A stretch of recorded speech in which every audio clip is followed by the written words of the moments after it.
And we're back with another episode of On the Record with Tiffany. And today I have one of my favorite guests, Dr. Bruce Brockway. Dr. Brockway, will you tell my listeners a little bit about you and what you do here in the community of San Antonio? Again, I'm Bruce Brockway. I am technically a kidney specialist, a nephrologist, but like to suggest that I deal with the whole patient rather than organs. It's a lot more fun that way. And so you specialize in hypertension and diabetes. Like you are kind of focused on everything that's going on with us when there's something wrong with a patient. Well, I like to have my staff refer to us not as, for instance, if it's the end stage, not as a dialysis facility, but at a place where individuals who need dialysis can go to be taken care of.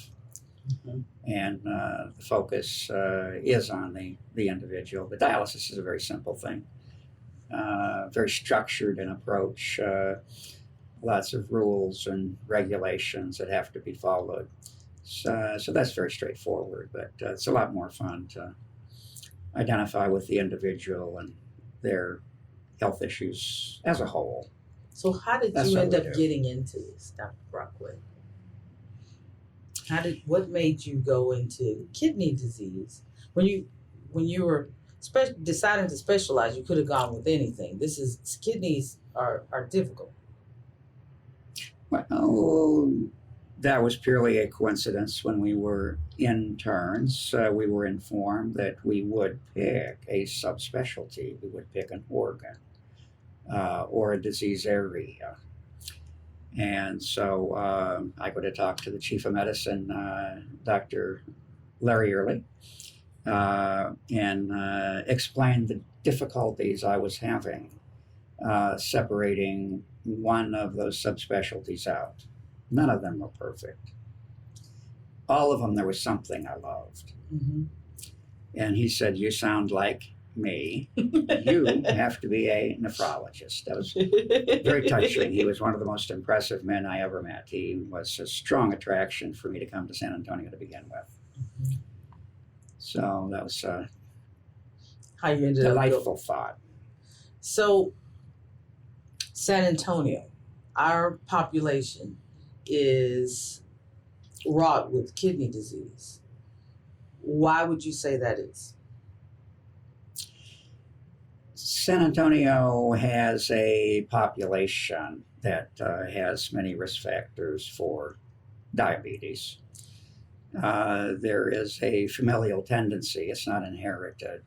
But if a parent has diabetes, there's a 50-50 chance the child will get it.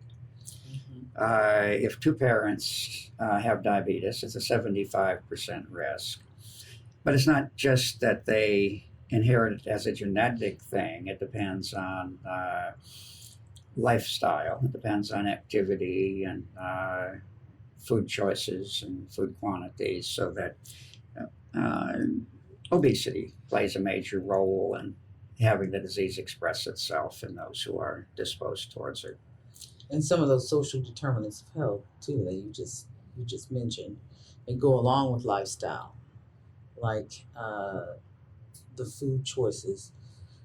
In our neighborhoods, especially when we go on into the South Side, the food choices aren't the same as the food choices on the North Side.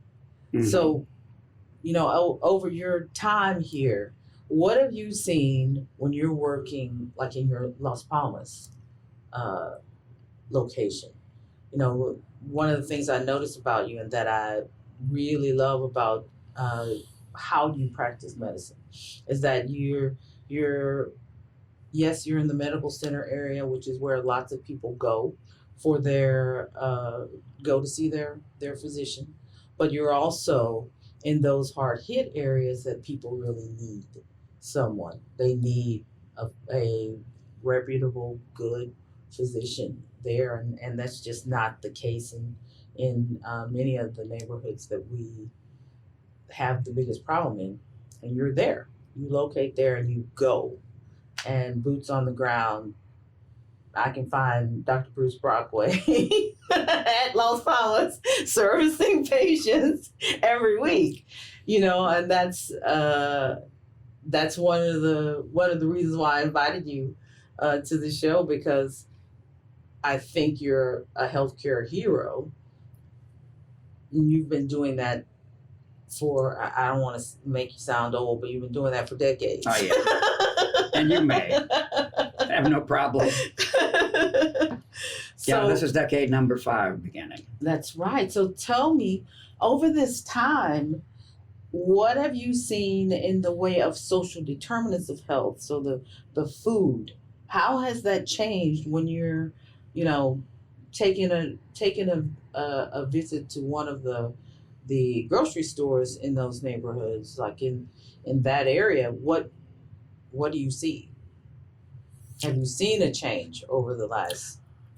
My impression is the greatest change has been the availability of fast foods in large portions and the availability of sugary drinks. And the sugary drinks are all sweetened with a healthy term called corn syrup solid, but it's all fructose. It's just an inexpensive source for it. And it's unbelievable at generating weight gain. One of my curious stories is a gentleman from the area that I've been seeing for years with some kidney disease, recurrently encouraging him to lose weight and suggesting how that may happen. And he was then missing for months. He comes back to see me and he's lost 50 pounds. I'm impressed. So how did you do that? Well, I moved to North Carolina and they do not sell Big Red there. True story. Oh my gosh. And that's exactly what he attributed his loss to. I'm going to tell you, I concur with your client, because you know this, but my listeners may not. I used to weigh 340 pounds. I lost 187 pounds. Although today I found out that I've gained 15 of them back. So stay tuned. I will continue my quest to drop that 15 and a few more. But the way that I did that was the first prevailing thought that I had to adopt in order to lose that weight and keep it off was, don't drink your calories. So whenever you see me and I'm drinking, I'm either drinking sparkling water, regular water with a little twist of lemon, a little twist of lime. But when I adopted the thought of don't drink your calories and started literally like pushing away, okay, first of all, I didn't drink Big Red. That was not one of my vices, so luckily that wasn't one of them. But the Big Red has a lot of high fructose corn syrup in it. But when I stopped drinking Dr. Pepper, which was the one that I liked, and I still like Dr. Pepper. I'll have it every now and then. But when it stopped being 4 or 5 of them a day, that's a lot. I didn't realize how much I was drinking. I didn't realize how much I was consuming in calories just with the drink. Just with the drink. When I changed that, I literally saw a huge change in how I felt. One, like at first I felt terrible. Like it was almost like I don't even know how to describe it. It was almost like I was having withdrawals from not being able to have it. Like I desperately wanted it. But then once I got over the hump and moved past that, it was fine.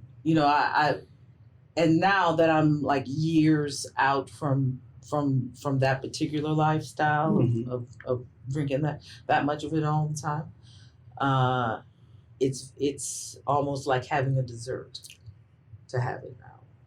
One of the underappreciated features of fructose is that it's actually handled by the liver in exactly the same way alcohol is, with pretty much exactly the same effect on liver function, the deposition of fat in the liver, that in fatty liver, alcohol or non-alcoholic, which would be the sugar metabolic thing, is the most common reason we have now for cirrhosis, liver failure, liver cancer, actually. But fructose is a toxin all its own in large quantities.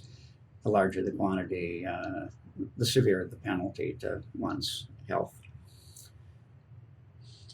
Now, you've been listening to On the Record with Tiffany, and I have one of my favorite guests, Dr. Bruce Brockway. Dr. Brockway has just been telling us about our kidneys and what's going on with us in our community here in San Antonio. Come on back and listen to our next segment, and because I'm going to keep talking with Dr. Brockway, one of our healthcare heroes here in San Antonio. And we're going to talk a little bit about what we can do. What can you do?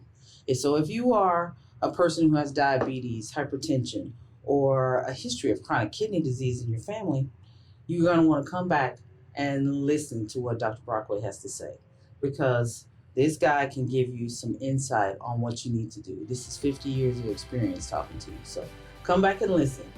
You've been listening to On the Record with Tiffany.